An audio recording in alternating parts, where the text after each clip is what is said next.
जय हिंद दोस्तों। Corporate accounting के सेशन में आज chapter accounting for banking company से रिलेटेड हमारी तरफ से ये लास्ट वीडियो होगा। आपकी क्वेरीज हैं तो आप हमारे टेलीग्राम चैनल, इंस्टाग्राम चैनल या फेसबुक पेज कॉमर्स विद वेद सिरा पर भेज सकते हैं और उनका सोल्यूशन देने का मैं अपना पूरा प्रयास करूंगा। आज का क्वेश्चन बहुत ही इंपॉर्टेंट होने वाला है क्योंकि इस क्वेश्चन के अंदर हम लोग profit and loss account and balance sheet of banking companies with adjustment करने वाले हैं। मतलब बड़े से बड़ा क्वेश्चन जब आ जाए तो इससे बड़ा नहीं होगा, इससे छोटा ही होगा। यहाँ हम पूरा पीएल देखेंगे विद शेड्यूल, पूरा बैलेंस शीट देखेंगे विद शेड्यूल, मतलब 16 शेड्यूल के साथ पीएल और balance sheet of banking companies आज अपने इस वीडियो में हम लोग समझने वाले हैं। आपसे रिक्वेस्ट बस इतनी है कि अगर वीडियो अच्छा लगे तो लाइक और कमेंट तो करना ही, साथ में शेयर जरूर कर देना अपने उन दोस्तों के साथ जो कारपोरेट अकाउंटिंग को अपने सिलेबस में पढ़ रहे हैं। चैनल को सब्सक्राइब नहीं किया है तो कर लीजिए, बेल आइकन को प्रेस कर लीजिए ताकि आने वाले वीडियोस का नोटिफिकेशन आपको फटाफट बिना किसी विलंब के मिल जाए। तो चलिए बिना किसी विलंब के स्टार्ट करते हैं। क्वेश्चन आपको स्क्रीन पर भी दिख रहा है और हमारे टेलीग्राम चैनल कॉमर्स विद वेद सिरा पर भी इसका पीडीएफ आपको मिल जाएगा। क्वेश्चन के अंदर इंफॉर्मेशन है, followings are the balances of Indore bank limited as on 31 March 2013। बहुत सारी वैल्यूज दे रखी हैं, बहुत सारी वैल्यूज। क्वेश्चन आप देख लीजिए और नहीं अगर यहाँ पे आपको क्लियर दिख रहा हो तो टेलीग्राम पे जाइए कॉमर्स विद वेद सिरा पर, इसका पीडीएफ लीजिए और फिर उसके बाद में क्वेश्चन करिए। आपको बहुत मजा आने वाला है इस क्वेश्चन में।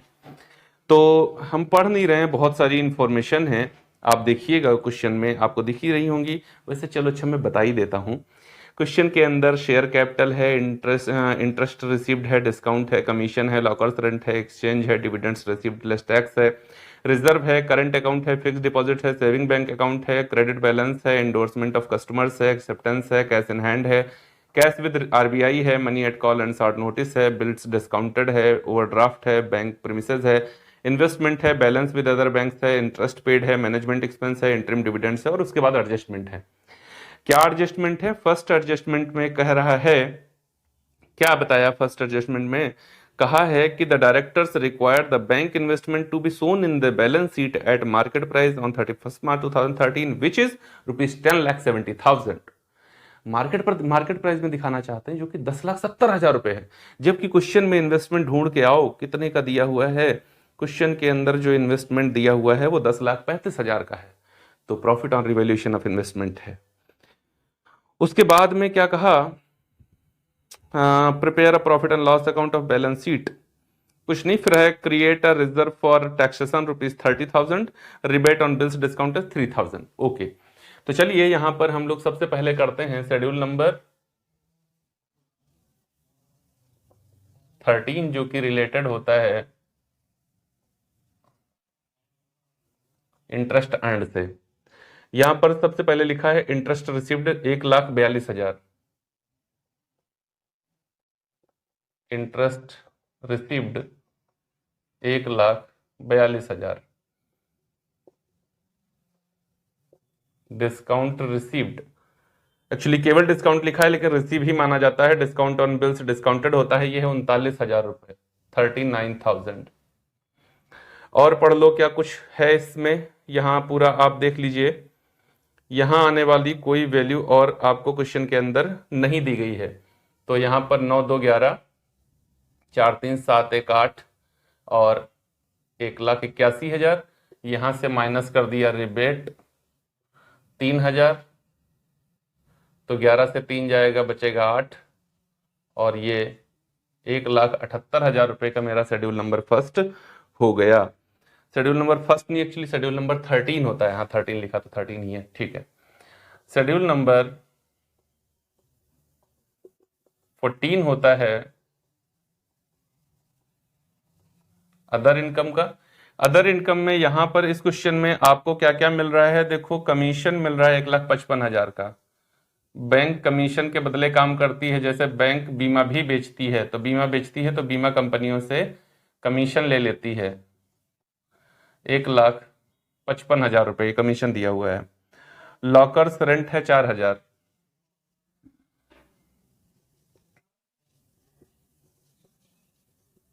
लॉकर्स रेंट कितना दिया हुआ है? 4,000 रुपए का लॉकर का किराया दिया हुआ है। तो लॉकर रेंट हो गया। उसके बाद में देखो क्या कुछ और दिया हुआ है, डिविडेंड्स रिसीव्ड 84,000 रुपए, डिविडेंड्स रिसीव्ड 84,000 का डिविडेंड्स रिसीव किया है कंपनी ने। ये सब आ गया। अब इसके बाद में ढूंढ लो तो और कुछ नहीं होगा शायद, तो या एक बार फिर से अच्छा देख लेता हूं मैं पूरा। तो देखो कमीशन हो गया, लॉकर रेंट हो गया, एक्सचेंज कमीशन, एक चीज रह गई, एक्सचेंज नहीं लिखा मैंने, एक्सचेंज एक्सचेंज फीस जो मिलती है इसको, वो भी इनकम होती है, ये है 3,000 रुपए। ओके, अब नहीं होगा कुछ, तो 5 4 9 4 13 3 16, 3 4 3 7 4 11 5 16, ठीक है, 8 5 13 1 14 और एक 2, ये शेड्यूल नंबर हो गया हमारा 14। अब उसके बाद में शेड्यूल नंबर 15 जो कि होता है इंटरेस्ट एक्सपेंडेड का। इंटरेस्ट एक्सपेंडेड में आई थिंक एक ही वैल्यू दी हुई है क्वेश्चन के अंदर एकदम, वो कौन सी है, सीधा लिखा हुआ है इंटरेस्ट पेड 20,000 रुपए, इंटरेस्ट पेड, बाकी ढूंढ लूंगा, एक बार फिर से देख लूंगा, क्योंकि एक बार अगर गलत हो गया तो फिर सही करने में समय बहुत लगता है। Current fix deposit, saving bank, credit balance, endorsement, cash in hand, cash with reserve bank of India, money at call, bills discounted, overdraft, bank premises, investment, balance with other banks, interest paid, management, नहीं है, कुछ नहीं है। तो एक बार देख लेता हूँ, वैल्यू 20,000 ही है, इंटरेस्ट पेड की वैल्यू कितनी दी हुई है, इंटरिम डिविडेंड्स इतना दिया है, मैनेजमेंट एक्सपेंस 1,25,000 है, तो इंटरेस्ट पेड 20,000 ही है, बस इतना ही है, यही है और कुछ नहीं है। फिर शेड्यूल नंबर 16 ऑपरेटिंग एक्सपेंसेस, और यहां पर भी एक ही वैल्यू सीधे लिखी है, मैनेजमेंट एक्सपेंसेस 1,25,000 रुपए, और कुछ भी नहीं है, 1,25,000 रुपए, और कुछ भी नहीं दिया गया है। जो क्वेश्चन में और वैल्यू है वो यहां नहीं आएगी, ठीक है। तो ये चारों शेड्यूल हो चुके हैं, इनके आधार पर हम लोग पीएल अकाउंट बनाते हैं बैलेंस बैंकिंग कंपनी का, और उसके बाद देखेंगे कैसे तैयार करेंगे बैलेंस शीट। तो फॉर्मेट बन चुका है हमारे पीएल अकाउंट का, वैल्यूज कैसे यहाँ पर पुट करनी है केवल ये सीखना है हमको। वैसे पिछले 3 वीडियो में आपको प्रॉफिट एंड लॉस अकाउंट से रिलेटेड ऑलरेडी दे चुका हूं, लेकिन फिर भी यहां पर सबसे पहले हेडिंग पड़ती है इनकम।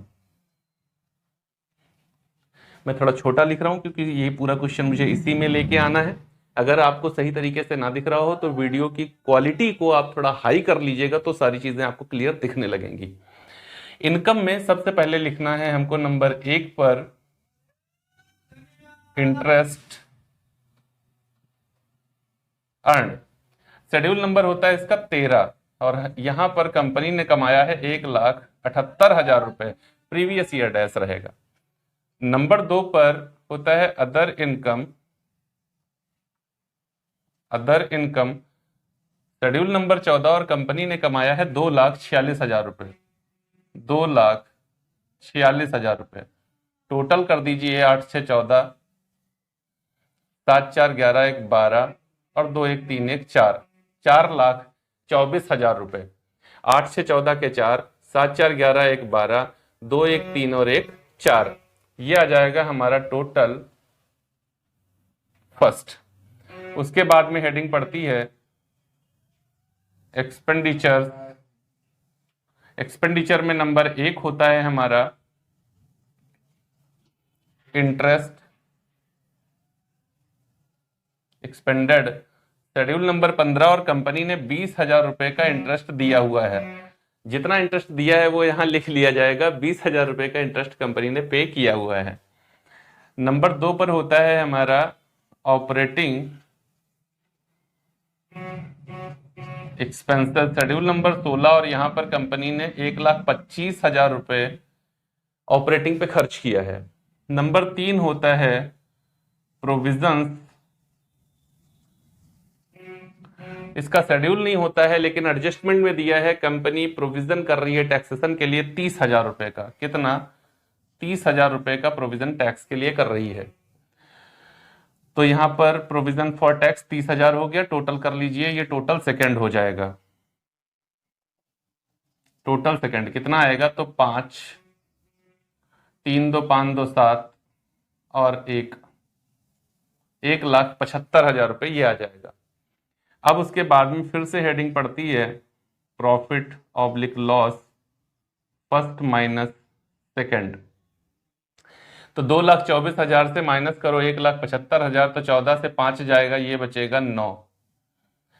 उसके बाद में 11 से 7 जाएगा तो ये बचेगा 4, और 3 से 1 जाएगा तो ये बचेगा 2। 2,49,000 करंट ईयर प्रॉफिट आ जाएगा। उसके बाद में balance of previous year profit question में दिया हुआ है 1,20,000 रुपए, ये टोटल थर्ड हो जाएगा।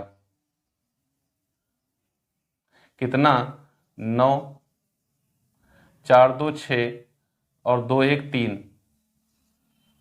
369 कितना हो जाएगा, 369,000। ओके, अब इसके बाद में हेडिंग पड़ती है एप्रोप्रिएशन।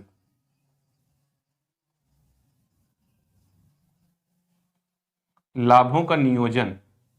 यहां पर क्या आता है, नंबर 1 पर आता है स्टैट्यूटरी रिजर्व, जो कि करंट ईयर प्रॉफिट का होता है। तो करंट ईयर प्रॉफिट है 2,49,000, इसका बनेगा 25%। 249 का 25% ये कितना आएगा, तो 62,250 आएगा। आई थिंक एक बार करके देख लेता हूं ताकि गलती ना हो भाई, क्योंकि गलत होने के बाद में सुधार के चांसेस थोड़ा सा कम हो जाते हैं। हाँ यही आएगा, ठीक। उसके बाद में कंपनी चाहती है कि इंटरिम डिविडेंड्स दें। कितना इंटरिम डिविडेंड्स देना चाहती है, 31,000 रुपए का इंटरिम डिविडेंड्स देना चाहती है। एक बार क्वेश्चन में देख भी लूं चल के, 31,000 ही था, इंटरिम डिविडेंड्स 31,000 रुपए देना चाहती है। बाकी क्या करेगी, तो balance carry to balance sheet, कहां से, तो यहां पर हमारा टोटल फोर्थ आएगा, कितना, यही 369,000। और 369 में से ये दो वैल्यू हम लोग माइनस करेंगे, जो बचेगा उसको बैलेंस शीट में भेज देंगे। 369 माइनस 31 माइनस 62,250, 2,75,750 रुपए बैलेंस शीट में भेज दिए जाएंगे। 2,75,750। इस तरीके से ये पीएल अकाउंट हमारा तैयार हो चुका है, और उम्मीद है आपको पीएल अकाउंट बहुत ही सरलतापूर्वक समझ में आ भी गया होगा। अब हम लोग बैलेंस शीट को करते हैं। इसी फॉर्मेट में 4 शेड्यूल हो चुके हैं, 13 14 15 16। अब 1 नंबर से लेके 12 नंबर तक के शेड्यूल कर करके हम लोग देखेंगे बैलेंस शीट। यदि वीडियो अच्छा लग रहा हो तो लाइक और कमेंट जरूर करिएगा, साथ में शेयर जरूर करना उन लोगों के साथ जो कारपोरेट अकाउंटिंग पढ़ रहे हैं। तो पीएल के बाद अब देखते हैं बैलेंस शीट, और यहां पर हम केवल उन शेड्यूल्स का कैलकुलेशन वर्किंग नोट करेंगे जो मुझे करना है। जो एक एक लाइन के हैं उनका वर्किंग नोट नहीं करूंगा, डायरेक्ट बैलेंस शीट में लिखूंगा। तो सबसे पहले देखो, मुझे schedule number 2 reserve and surplus, इसका तो वर्किंग नोट करना ही पड़ेगा। कई एक कंडीशंस होती हैं रिजर्व एंड सरप्लस से रिलेटेड। तो यहां पर देखो क्या क्या आएगा। यहां पर सबसे पहले स्टैट्यूटरी रिजर्व ये 62,250 का आया था। कितना आया था, 62,250 का आया था स्टैट्यूटरी रिजर्व। उसके बाद में बैलेंस ऑफ पीएल अकाउंट, ये आया था मेरा 2,75,750, यही आया था ना। Balance of PL after appropriation हमारा 2,75,750 ही बचा था, ठीक है। उसके बाद में देखो और कुछ आएगा। एक क्वेश्चन में याद आ रहा मुझे रिजर्व दिया हुआ भी था, तो क्वेश्चन में ढूंढ लेता हूं चल के ऊपर से एक बार। रिजर्व क्वेश्चन के अंदर 4,84,000 दिया है।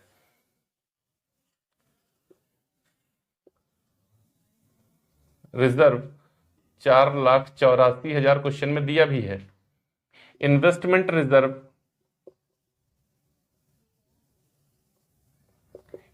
रिजर्व क्या है, कंपनी में जो डायरेक्टर्स हैं वो चाहते हैं कि इन्वेस्टमेंट को मार्केट प्राइस पर दिखाया जाए, जो कि 10,70,000 रुपए है, जबकि वो 10,35,000 रुपए में खरीदा गया था।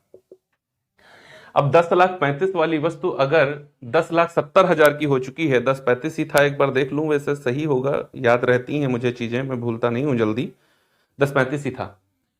तो 10,35 वाली वैल्यू अगर अब 10,70 हो चुकी है, तो बीच में प्रॉफिट हो चुका है ना, कितना प्रॉफिट हो चुका है, 35,000 रुपए का प्रॉफिट हो चुका है। तो ये वो वैल्यूज हैं जो यहां पर आनी थी और मैक्सिमम चीजें आ चुकी हैं और कुछ नहीं होगा। मैं टोटल करके देख लेता हूं एक बार। तो यहाँ पर 0, 5 5 10 का 0, 7 2 9 1 10 का 0, 2 1 3 5 3 8 4 12 5 17, 6 1 7 7 14 14 8 22 और 3 25, 4 2 6 और 2 8, 8,57,000 रुपए। देख लो, 8,57,000 सही है। इसके बाद में हमको करना है शेड्यूल नंबर 3, डिपॉजिट्स। क्वेश्चन के अंदर 2-3 डिपॉजिट्स दिए गए हैं, कौन कौन से। करंट अकाउंट दिया है 24,80,000, current account, current deposit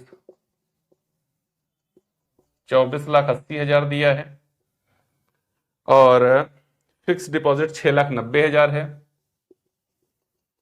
fix deposit 6,90,000 है। और ढूंढ लो, सेविंग बैंक डिपॉजिट 1,00,000 है, सेविंग 1,00,000 रुपए का ये भी दिया हुआ है। और कुछ है क्वेश्चन के अंदर, कोई डिपॉजिट इस तरीके का नहीं है और कोई डिपॉजिट नहीं दिया गया है।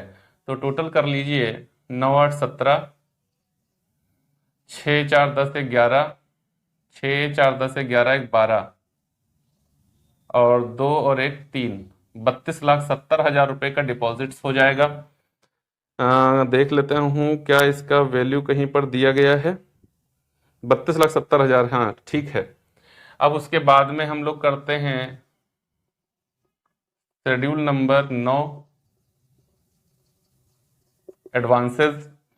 एडवांसेस में देखो क्या क्या आएगा क्वेश्चन के अंदर, फिर से ऊपर से ही चेक करना पड़ेगा, क्योंकि ये क्वेश्चन ऐसे होता है ना, इतनी सारी वैल्यूज होती हैं, एक भी कहीं मान लो नीचे वाली वैल्यू कहीं ऊपर लिख दी, तो अगर नहीं देख रहे हैं तो फिर भूल सकते हैं और इस तरीके से क्वेश्चन गलत हो सकता है। तो देख लो एडवांसेस में क्या आएगा। Bills discounted 9,30,000, bill discounted 9,30,000। Overdraft, overdraft कितना है, 13,40,000, 13,40,000।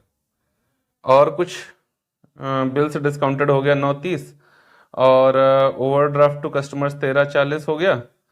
Premises investment balance with other interest paid, ये सब तो यहाँ नहीं आएगा, बस हो गया, इतना ही आएगा।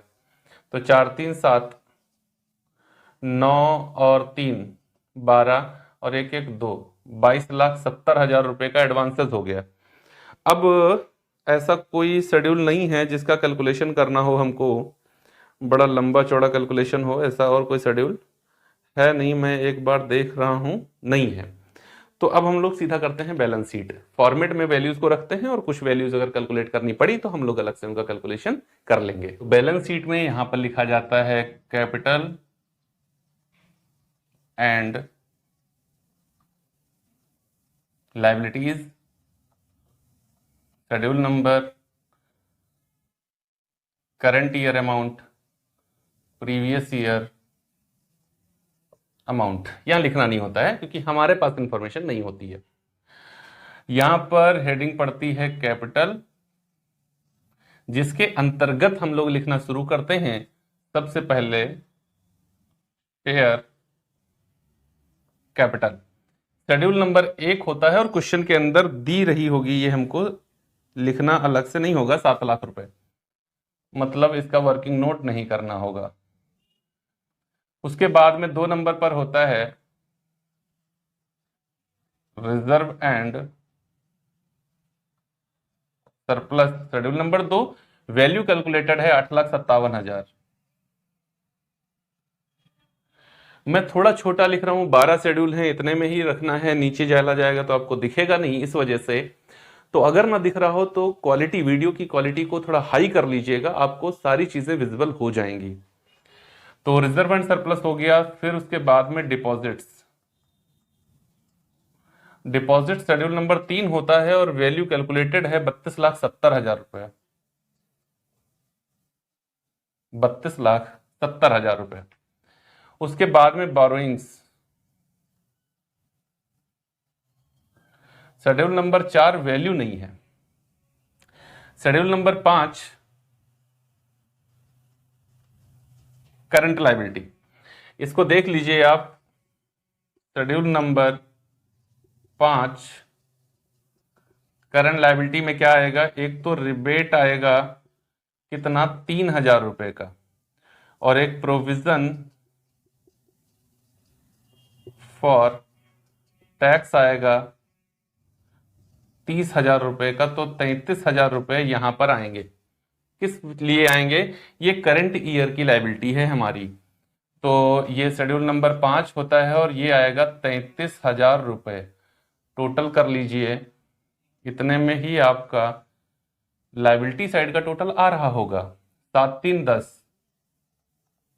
उसके बाद में 7,3,10 हो गया, फिर 7,3,10, 5,15 और एक 16, 8,2,10, 7,17, एक 18, 3, एक 4, 48,60,000। बैलेंस शीट का टोटल कितना दिया गया है, 48,60,000। मतलब लायबिलिटी साइड तो हमने सही कर लिया है। अब असेट साइड में ये भी सही हो ही जाएगा, अगर आप सही कर रहे हैं तो क्यों गलत होगा। यहां पर आता है cash and balance, cash and balance with RBI.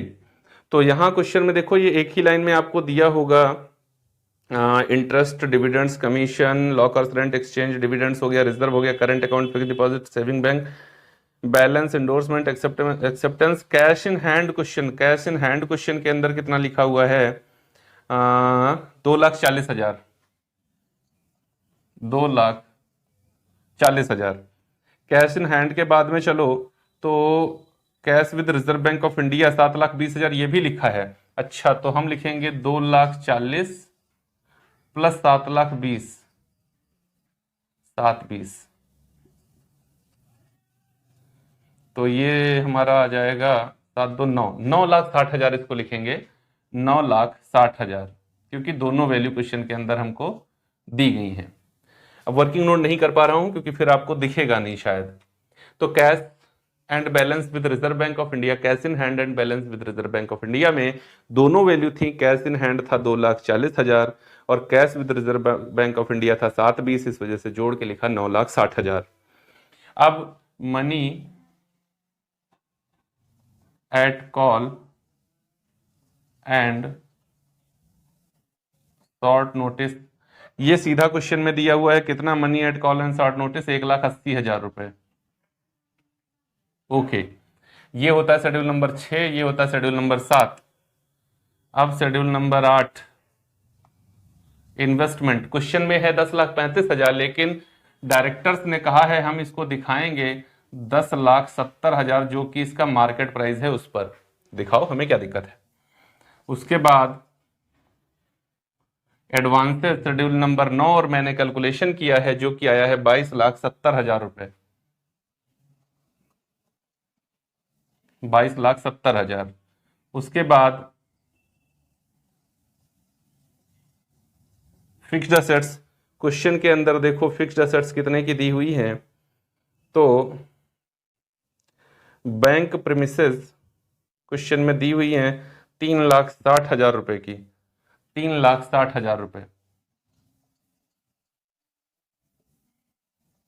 3,60,000। अब उसके बाद में करंट असेट्स ढूंढो, कुछ है क्वेश्चन के अंदर क्या। तो करंट असेट्स में जब हम लोग ढूंढने चलेंगे तो एक बार भाई फिर से पूरा ऊपर से देख लेते हैं। Capital, interest, dividends, commission, lockers rent, exchange, dividends, reserve, current account, deposit, saving bank, balance, endorsement, acceptance, cash in hand, cash with reserve bank of India, money at call, bills discounted, overdraft, bank premises, investment, balance with other banks. Balance with other banks, ये देखो यहाँ पर money at call and short notice में जो 180 हमने लिखा है, 180 plus money balance with other banks जो 20,000 है, ये जुड़कर इसी के साथ लिखा जाएगा तो ये 2 लाख रुपए हो जाएगा। ये होता है, आपको क्वेश्चन रीचेक करना होता है, नहीं तो भूल जाएंगे तो कहीं ना कहीं गलती जरूर हो जाएगी। Money at call and short notice, ये पूरा शेड्यूल लिखा जाता है money with other banks, call and short notice. तो जो कॉल एंड शॉर्ट नोटिस पर मिलने वाला है या अन्य बैंकों के पास है, वो दोनों यहां आएगा। तो वो था 180 प्लस 20 बराबर 2 लाख आएगा। यहां पर मैं जोड़ नहीं रहा हूं, ऐसे ही आपको फिर से बता दे रहा हूं। 180 का जो बैलेंस है वो है हमारा कॉल एंड शॉर्ट नोटिस पर, और दूसरी बैंकों के पास है 20,000, इस वजह से हम लोग टोटल लिखेंगे 2 लाख। करंट एसेट्स से रिलेटेड तो क्वेश्चन में कुछ नहीं दिया है, इस वजह से इसको 11 नंबर शेड्यूल को हम कर देंगे डैश, और टोटल करके बैलेंस शीट बराबर देखेंगे आ रही है या नहीं, क्योंकि हमको लाना थोड़े ही जोड़ के बराबर, अपने आप आए तो ठीक। तो देखो भाई, जब हम चले तो 4 जीरो तो ऐसे ही ले लो, 1 2 3 4। पांचवी वैल्यू पे आ जाओ तो 7 7 14, 14 और 6 20, और 20 और 6 26, 26 के हो गए 6, हासिल आ गया है 2, 9 2 11, 11 2 13, 13 और 2 15, 15 और 3 18 के हो गए 8, ठीक। और 2 1 3 और 1 4, 48,60,000 इसका भी टोटल हो गया, ठीक है ना। हाँ ठीक है। अब यहां पर आ जाओ, बैलेंस शीट बराबर बन चुकी है। Bill for collection, bill for collection कितना है क्वेश्चन के अंदर दिया गया है? बिल फॉर कलेक्शन नहीं है, एंडोर्समेंट ऑफ कस्टमर्स है 1,60,000। Endorsement of customers, endorsement of customers 1,60,000 है, ये कंटेंजेंट लायबिलिटी होता है। और acceptance of for customers 1,70,000, acceptance for customer,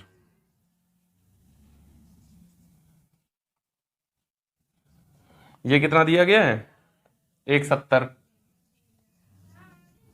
ये दोनों 12 नंबर शेड्यूल का पार्ट है, इनको लिख दिया जाएगा। बस ऐसे ही हमारी बैलेंस शीट कंप्लीट हो चुकी है।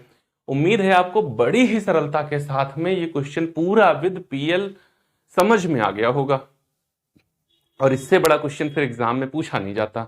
ये अगर बड़े से बड़ा क्वेश्चन बन जाए, कठिन से कठिन क्वेश्चन बन जाए, तो बैंकिंग कंपनीज अकाउंटिंग में इससे कठिन क्वेश्चन नहीं बनेगा। अगर वीडियो अच्छा लगा हो तो लाइक और कमेंट करने के साथ साथ शेयर जरूर करना उन दोस्तों के साथ जो कॉर्पोरेट अकाउंटिंग को अपने सिलेबस में पढ़ रहे हैं। चैनल को सब्सक्राइब नहीं किया है तो कर लो, बेल आइकन को प्रेस कर लो, ताकि आने वाले वीडियोस की नोटिफिकेशन आपको फटाफट बिना किसी विलंब के मिल जाए। मिलेंगे अगले वीडियो में एक नए चैप्टर के साथ, तब तक के लिए जय हिंद दोस्तों।